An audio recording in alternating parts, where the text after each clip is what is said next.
and welcome to the live podcast, the post John Peacock Coaches Show taping podcast that we do every Tuesday night. Welcome to all of our fans. And Coach, we were just finished our show and we sort of wrapped up. Well, we'll probably start off talking about with our podcast, and that is ESPN, Friday night, 8 p.m. on ESPNU, I should say. Big nationally televised game against the IMG Ascenders. And we really didn't mention this before, but I'll mention it now. This is significant to have this kind of thing on Venice High School's campus. Yeah, I was telling it's really, really cool. I mean, it was really cool to play on ESPN before in Virginia, but right. What a cool deal for coming ESPN here. Right. To be rolling their trucks down to lonely old Venice, Florida, and to film one of our high school football games. That's huge. And I think about it is like I say, I'm never looking at it from the perspective of that is better that there's a virus happening, but with the virus here, it's probably made it a little easier on everybody to get this thing put together. If you talk about it from because you know how people kind of like ascend on situations like this, and there's sort of like this fever to it, and it adds to all the thing. I think we're able to probably do this maybe a little easier than maybe we would be before, because it kind of came. I don't know if it's easier. Well, that's what I'm asking. It's been especially this week, as far as just getting everything ready for them, has been and then starting school on the same time. Well, it's been a rough week so far, but I think we got everything in place. I think it's going to be really cool. So, the only downfall is the limited fans. Right. But also, I think it's going to be a very widely viewed game. Primetime Saturday. Primetime Friday. There's no other football games on. Right. People are itching to watch sports, so I think it's going to be really cool, especially for our town. Well, I stumbled across high school football last week, and there was a game out of Alabama for two schools I never heard of before.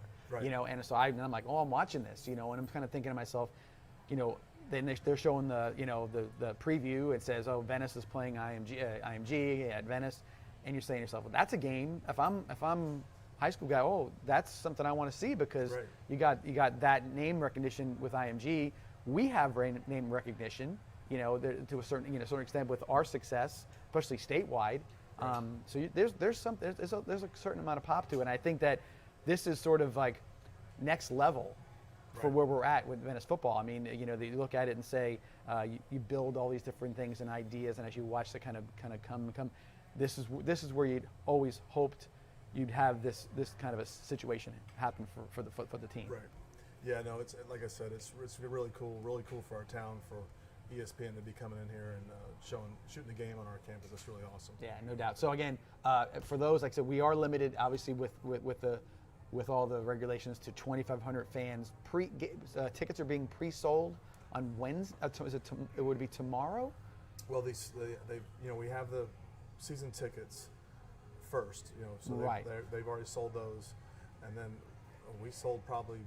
We opened up to the players today. Okay. And I think we probably sold around 500 to it's just the players. Sure. Players, families, and friends. So it's probably, there's probably only half of what we were going to do left, and they're going to open that up on Wednesday afternoon to sell to the public. And I'm betting there won't be a whole lot left for people to show up at the game, but I think if you get there early, you might be able to get some on the game day as well. I would say that. With all that too, just that's because you got to kind of say it. Where everybody's watching, probably would want to go to the game. Obviously, social distancing. Obviously, mask wearing is a requirement. You're not going to be able to take a mask off or not have a mask on. So, if that's not your thing, tune in on TV and go that route. Yeah. So you got to be there for that. And again, so there'll be some limitations. They'll be reminded by me as a PA announcer. They'll be basically told when they get there of all the requirements and situations they need the protocols they need to follow. And again, so I think it'll be a fun night, and it'll be good, and everybody plays by the rules and does what they need to do. I think it'll be a well-run situation as well. Yes. And I think one of those things too. Just to make in comparison IMG to Venice, IMG doesn't host a lot of 4,000, 6,000 fan events. So we might, even though they may have a a world-class facility for what they do, we might be prepared better from a school function to do this type of thing. Oh yeah, because we've been used to being able to handle a certain amount of fans. Now obviously, somebody bringing a satellite truck to do a broadcast is a little different, but the actual functioning of everything around that, I think we're prepared to do it as a school. Oh yeah, we're 2,100 folks only. I mean, or 2,500 folks. I mean, it should be a walk in the park for our administration and everybody else involved. And I think it'll be easier for even the people who are going to be security and whatnot, because there'll be no lingering of the fence. Right. There'll be none of the stuff that we normally have. People will know about Venice High School. There's a lot of sort of, socializing, if you want to say, Right. that goes on. I think that's going to be the thing that'll be the most noticeable change, where you won't have those large mass gatherings of people. Right. You're going to go to your seat, and that's pretty much where you're going to be at that point. So again, we look forward to everybody being out there. Obviously, we want a good crowd, and it'll be it'll be a good look to the national audience, showing our fans out there, and look forward to the game. With that, we talked a little bit about our preparation in the off season, now coming up to this, and we talked a little bit about both sides of the ball. More detailed kind of things. You've talked about offensive line and whatnot. Is it hard of all the positions you've got, especially going offense first? Is that offensive line? Is that what they have to do? Is that the biggest thing you'll miss as far as the extra time to prepare their sort of stuff? There's no doubt about it. With basically 4 practices and being live with pads, it's been really tough to get the offensive line ready. But everyone's in the same boat. So IMG's in the same boat as we are. But like we mentioned before, I mean, just playing a game with 2 weeks of practice, and half of those practices are non-contact. It's been tough getting the offensive line ready. But I feel like if we were to go and play a team that was subpar compared to playing IMG, like, we might not see the glaring issues we have, but No. we will know after we play them what our glaring issues are. Well, and that's one of the big things we've done with the Kickoff Classic. We've always played a Right. very good team, and so you go out there and you could see who's ready, who may Right. not be ready, who needs the little work here and there. I've never seen us play in your tenure where we haven't made a change after Right. the first game. Right. Nothing drastic. Maybe Right. a player plug here. This is not where we need to be. I think last year was one of the years that we made changes late, like real late. And, Yeah. And at major positions, we need to talk about quarterback. We made changes at center. We made changes at guard. We were making those changes late in the season, and we're here for the marathon. Right, We're here right. to get in the playoffs and try to win a state championship game. We're not necessarily trying to have the best season record. We're trying to go deep as we can in the playoffs. Well, I was going through old notes, getting ready for doing this and getting ready for all different stuff, pulling all my old stuff out. I'm like, we were 8-5 last year. You couldn't have told me that. I would have said we were 12-1. Because you got to a point. Where you're supposed to be. Right. We obviously want to get to the next one and then win the next one. But you were there at the state semifinals again, playing St. Thomas, just like you were when you were undefeated going that way, or a one-loss team, or whatever it may be. So, I think the last 4 years, we went into this season expecting to be there and wanting to put together a team that could beat St. Thomas. right. And Right. it's all fine and dandy. If you want to have a team that goes 10-0 and then loses in the second round of the playoffs. Right. And I've done that 7 years in a row. Right, And it's yeah. not fun. But it's a lot funner to go 8-5 and to be in the state semifinals and have a chance to play for a state championship. Yeah, I mean, you're right, because I remember there was a conversation that we had, and you're like, "Is this it?"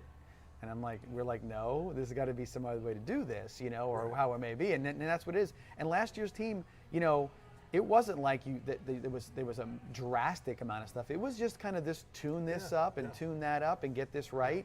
And when we got to the playoffs, there wasn't a switch thrown, but you could just see that the kids now. A lot has to do with the kids. We as coaches, like I said, you can go in there and try to do things, but they have to really believe that that first game. You go out there and you're playing Lehigh, and they're a talented football team, and you go down there and you're saying no. We're up by 50 and a half. Right, just out there and you put it on them. And then the next game is against the best team in the region, and they clearly they are an extremely talented football team, and it wasn't close, really.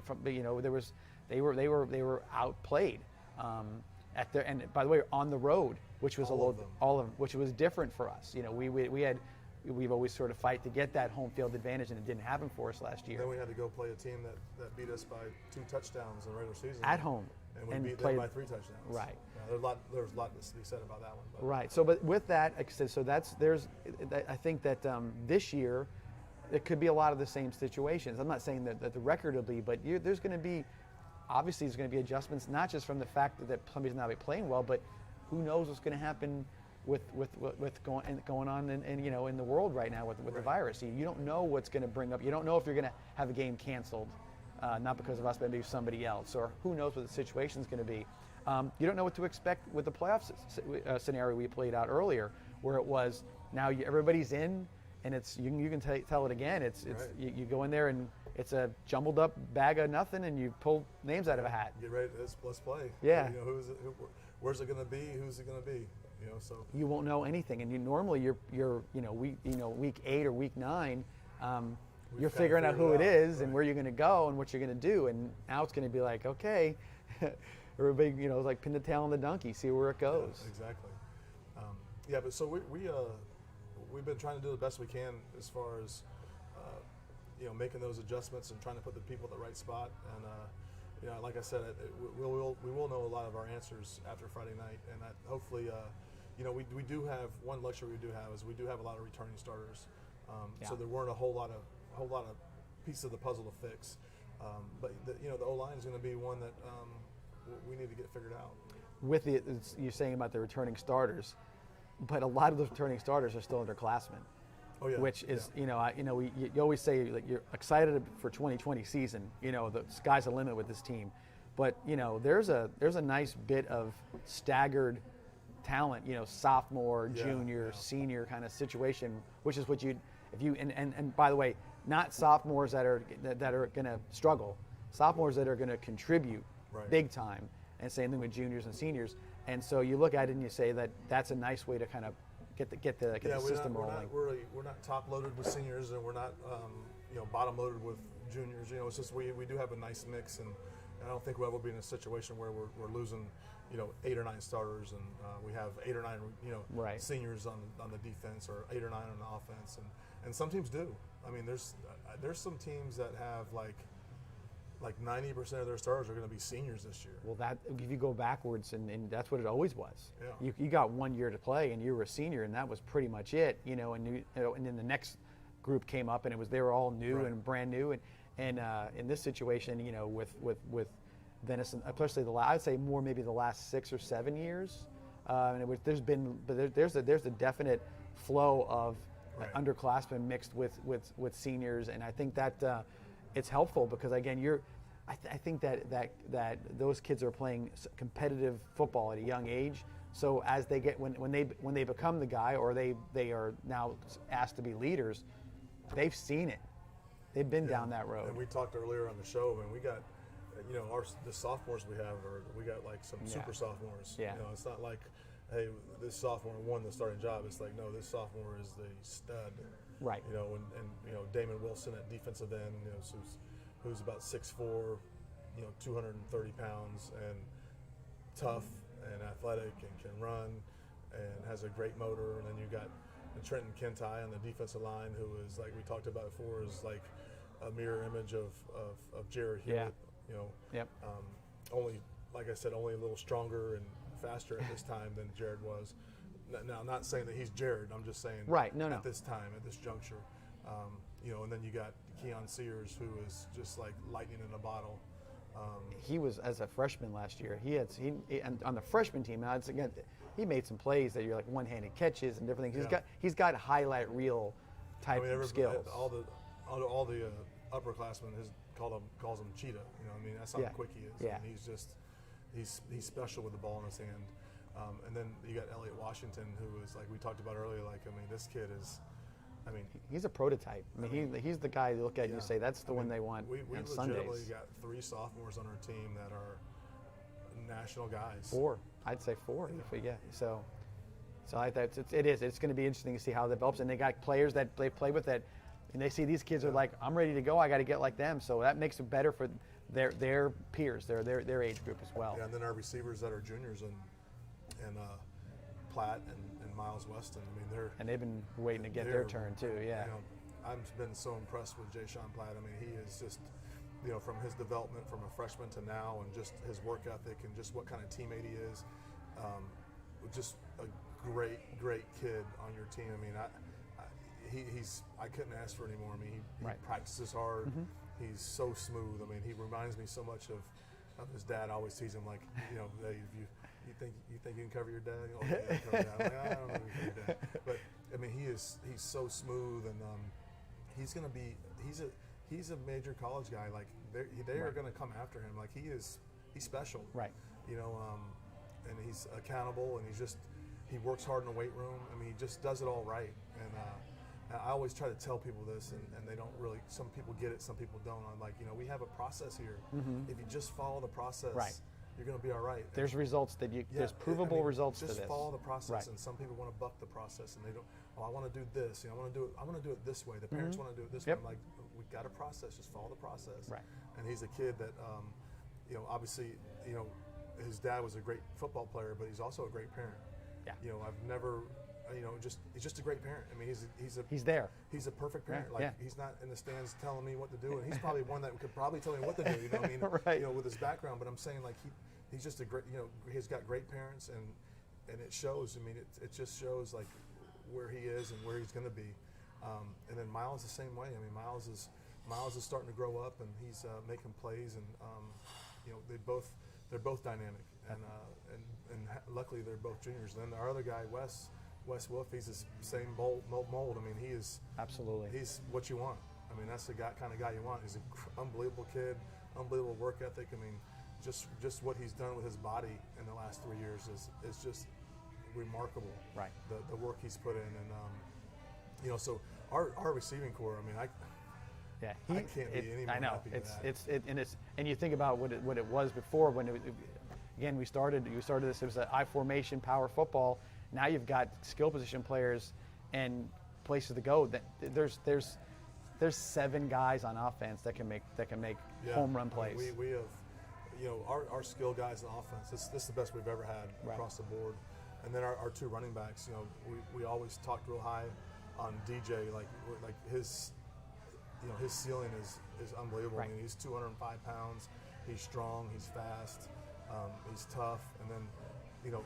And one of the most, you know, we talked as a staff. We had a little scrimmage, or not scrimmage, but we went ones-on-one Saturday, and I texted all the coaches. I said, "Tell me who you're most impressed with today."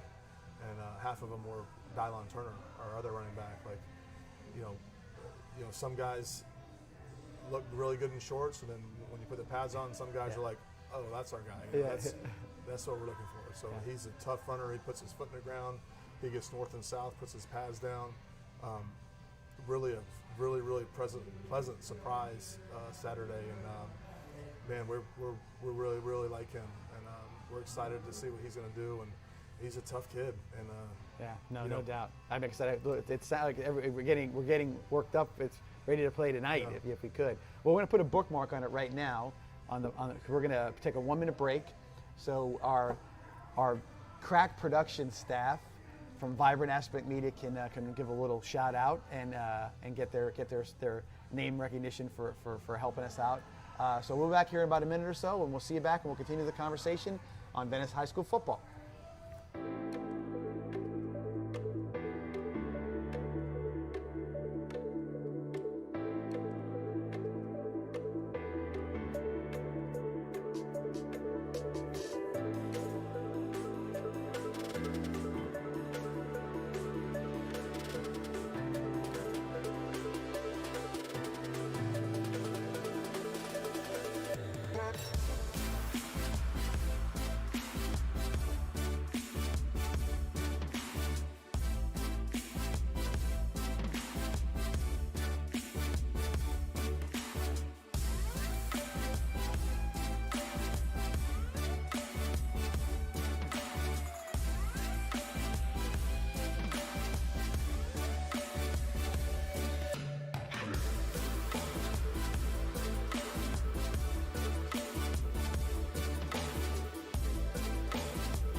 welcome back to our conversation on the post TV show taping podcast. And Coach, we left off. We were talking about skill position guys, but obviously, there's one guy who touches the ball every time, and that's the quarterback. And with that, we talked a little earlier about the luxury of having two of them that can possibly do the job. So tell me where you stand with that, or how you think it's going to go. We still have Stefan from Correct. Stefan finished the year out for us, and Stefan has a single season or the single game Record. rushing mark, Right, the record. school history, and did that against the number one team in the region that was 11-0. Right. On a wet, crappy field. And so obviously Stefan is very, very special with the ball in his hand. He's probably an inch and a half taller, 15 to 20 pounds heavier, and he's much faster. Which if you is can scary. believe that. I mean, he's the fastest guy in the field. I mean, I don't care who we're playing. He's going to be the fastest guy in the field Friday night. Right. With IMG and all their athletes, he'll be the fastest guy in the field. I've seen a couple of players with that type of speed, and Matt LaRoche, Dree Archer, and now Stefan Johnson. And so he's going to be exciting with the ball in his hand. There's no doubt about it. And then we also had a kid transferring from Illinois. His name's Colin Blaisdegg, and I've been super, super impressed with him. You said football IQ, high football IQ. Unbelievable. I mean, his second day, he had the offense down, the signals down, and he's able to run the offense. Now that was, Coach Rouse also did a great job. Probably spent 8 hours on the side with him to get him ready. Yeah. Just to give him the opportunity to compete for the job. And Sure. He's coming in late, got a virus to deal with, everything else. And, so yeah, we it's tough. we did everything we could to give him an opportunity to compete. Sure. And he's a dual. I would classify him as a dual threat. I would also classify him as a he's got a special arm. He's got real arm talent, and he puts it on the money. I mean, today his throws. I mean, just today, he probably made 5 or 6 throws, and they're like, wow, he put it right there. Like, right. And I'm talking down the field, on the move, moving targets. I mean, he's special. Now, with that said, we haven't seen any live bullets, and, Sure. and that's something that we're waiting to see. And I think if he can, do what he's been doing without the live bullets in a game situation, that now we're in a perfect situation where we can put Stefan on defense and then have a package for him on offense, and be able to highlight all his stuff he does special with the ball on offense, and also be able to be a much better defensive team. Now, so first game, so Colin's coming in, he's learned the offense, and gets to play IMG his first game. Does Coach Rouse just say, give him, put it into perspective, and say, son, we think you're going to be great and everything else, but it may not be what you want. It may not be what it's going to be for the going forward from this one. You know what I mean? You're playing against the best talent in the country. Potentially. I don't know. I know that actually me and Coach Rouse, we haven't even talked about how we're going to do it, or even if Colin is going to play. We haven't talked about it, but I think he is going to get an opportunity against IMG. And Stefan has seen it. You know what I mean? Yeah. Even at the quarterback position, limited amount of time. He played St. Thomas. Right. Okay, so he's seen that level of talent. So he's got a little bit of a reference Right. point where and Colin There's has no way it. he's seen it, Yeah, playing in can't Illinois, be. But he's going to get an opportunity, and I feel, like I said, I feel good about him. I really do. Like I said, he's a dual threat kid. He can run the ball. He's got the offense down, and we're gonna put him in there. And there's no other. There's no more pressure than it's not going to get any worse. It's always going to get easier. And the thing about it is it's not on him by himself, because we're talking about the skill positions. Right. And he's got a 6 foot. How tall is Wes Wolf? 6'5". Yeah. A 6'5", possession. I don't know if you call him that, a receiver. You got guys that can run all over the field. I mean, he's just got to make his read as much quick as he can, and hopefully the line holds up, and he can make throws. It's not for him to make every play and be a superstar. It's him to distribute, And I think that could be. I think this is what people say. Well, playing this team, what's the benefits? There's a lot of benefits to playing a team like this, and I think one of those benefits is that it does kind of the next game, whatever the next game is, it's got to be a little easier. Oh. To me, it's always like saying, well, let's go play basketball on a 13-foot hoop. If it's 10 feet, it's got to be a little easier the next time. The defense that they're presenting us with, as far as the passing game, doesn't get any tougher. I mean, it's basically they're man under in your face at all three positions. If you're in trips, they're in your face number 3, in your face number 2, in your face number 1. Right. And they got 2 high safety behind So you. see what you can do. So it's you like, can get off the line. If you can beat the guy that's the All-American that's covering you, you got a safety over top that's helping him. Right. So it's not, the passing game is going to get easier no matter who we play. Right. Because we'll never see that type of coverage on a consistent basis like we'll see Friday night. Right. So like I said, I feel good about him. He's going to get an opportunity. And if you would have asked me this 3 weeks ago, like, hey, this kid's moving in from Illinois, you think you'll have a chance to play down here? No. I'd be like, How? no, I don't think Tom Brady would have a, how does this happen? Right. But How does I'm it just happen? like so impressed. I was just baffled day 2. Like, I cannot believe it. And when they did move down, they knew that Stefan was. They said, Sure. we want to compete. That's great. That's all you want from anybody Right. to say. Yeah, go out there and compete. Talking about Coach Rouse, but Coach Rouse was a relatively new coach to us a few years ago. Well, we added to our coaching family we this added year. Two new coaches. Coach Hatler, He's back an old on his- school, but back on his coming second around. term, Yeah. Took a So- 20-year break, about thereabouts, from Venice. 19. 19-year break. Yeah. Took a 19-year break, and he's back. I think he's happy to be back. Right. Playing some football. And obviously, Coach Hatler's a great coach, and we've talked about Coach Hatler for years. I mean, he knows football, and he's a great football coach. And I tried to get him here a couple years ago, and it just didn't work out. And I'm happy to have him back, and he's a great addition to our staff. And then we also added Mike Jones, who is I think he played in the NFL 7 to 9 years. I'm not sure the exact number, but he played for the Patriots and played for Belichick and Right.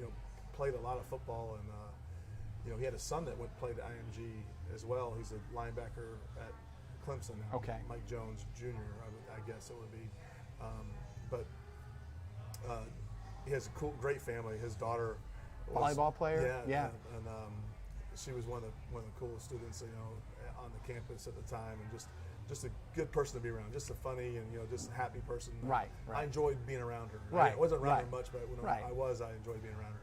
And so I know he has a great family, and he's brought his kids up well, and he's doing a great job out with our kids, and you can see some of the kids kind of growing, him growing on them, and considering getting a good relationship going with those Right. kids, and that's what you want to build, is a relationship with those kids. And Well, that's what I was going to say, because we've talked.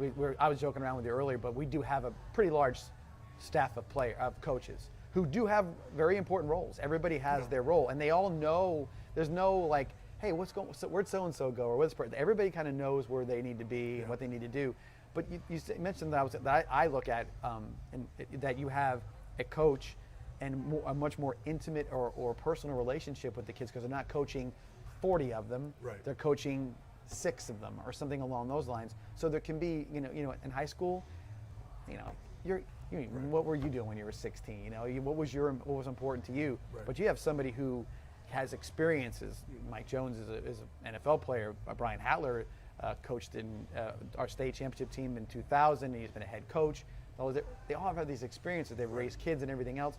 And they can actually be mentors as much as they are coaches in some way. And they can be somebody that the kid could, if somebody says, I don't think you should be doing this, when you're not with me, or whatever it may be, and there's some validity to it. And they know them, so it's coming from somebody they see 5 minutes at a time. So, I'm real happy with our staff. I think we have a great staff.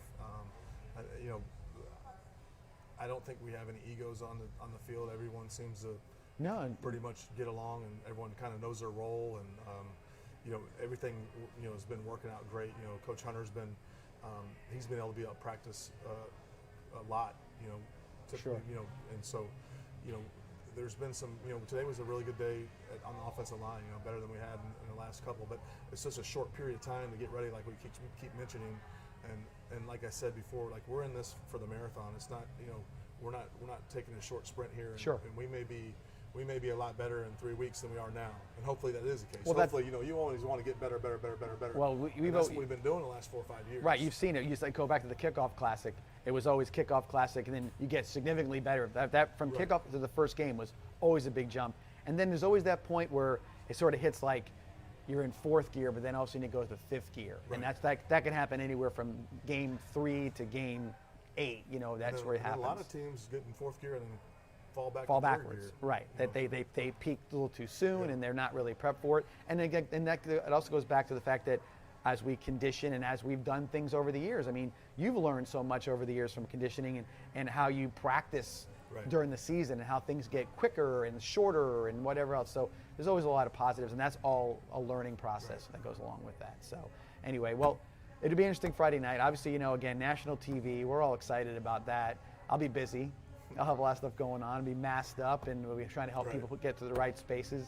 And but again, just everybody who's coming out, just make sure that you guys want to make sure you follow the protocols. If it's not your thing, I understand that, but we got to wear masks. We got to be social distance. Yeah, and if you want to get in the game tomorrow they'll be selling tickets. I think that'll probably be between 3 and 6. I think it is. Is that the timing? And I think that'll probably be your last opportunity. If not, to pre-buy. We'll put out the number of tickets left for the game Friday. Right. That's for sure. And so everything else, parking will be in the same areas, and nothing sort of different about that. But just like I said, to come out and enjoy a fun night.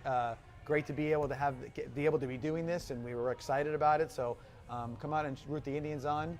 Hopefully, it'll be a fun game, great game, and knock wood, weather's good, everything's all okay as we want. So hopefully everybody come on out and support the Indians. And Coach, I'm looking forward to doing this for a number of at least 15, 16 weeks, whatever it may be. I think also we need to mention in the future live podcast on Tuesday nights, we'll do questions if you want to ever type in some questions on the podcast. We'll answer any questions, and also like to go ahead and mention that we're having our coaches show will be airing at 7:30 Thursday night. On Thursday nights on the Education Channel. It's also on Comcast and FiOS. And I also believe that at the same time, will we be putting that on YouTube live as well? It'll be on YouTube after the show on TV. After the show, so then right around 8 or 8:30 on Thursday, it'll also be on YouTube to view there as well. Yeah, and that's through your Vibrant Aspect Media. So it's Vibrant Aspect Mixed Media. Yeah, wherever you're watching it now, sometime after 8 on Thursday night, you can watch the show there as well. And also on those lines, we're going to be doing we're going to live stream all of our games this year, except this Friday. We're not live streaming, obviously, because it's going to be on national TV. But we will be live streaming all of our games, but with understanding that there is going to be a paywall that you will have to purchase. And are they going to be able to purchase a season pass and a single game, or is this going to be a single game? Me and Jessica haven't gone over that. Yeah. Well, you might have two options to purchase a season pass for all the games being live streamed, or it might just be by game. And we won't be putting the game out on public YouTube just for that fact, and maybe until after the season is over. So we should have the games up the next day. Yeah, we probably won't do that. Yeah, but it'll be it'll be a live stream. It'll be at the Vibrant Aspect Media website, so you can catch it there. And then we're gonna do we have a great setup at home. We know that the broadcast is going to be really good at home, real solid. We have a color guy, and we'll have play-by-play, color analyst, sideline situation. So it's going to be as we'll have a live clock on the. It's going to be a nice broadcast. but it will cost money to view the live stream. And it really, we're trying to do this because we know COVID's an issue for a lot of folks who can't go to the games. We also know there's a limited amount of seats, and then we just don't know what you're going to be able to do for away games. Right. Because away games, it's travel, it's how many people are going to be there. A lot of issues going along with that. So, we always have a great fan base that follows us everywhere, but I'm not so sure it's going to be as convenient and or as easy to do. Or they can. If they can. So that's really the idea, is trying to make sure that we can get it, everybody can ingest it, because again, we're always looking for a special season, and nothing more than that we want everybody to come along and see it with us. That's what we're hoping for. So, all right, so we're good? We're good. We're good. All right, well, thanks for guys for tuning in to our podcast. Look forward to seeing you here next Tuesday night for the podcast, and don't forget to watch the TV show on Thursday night and watch us on national TV, ESPN, 8 p.m. on Friday night. See y'all soon. Go Indians.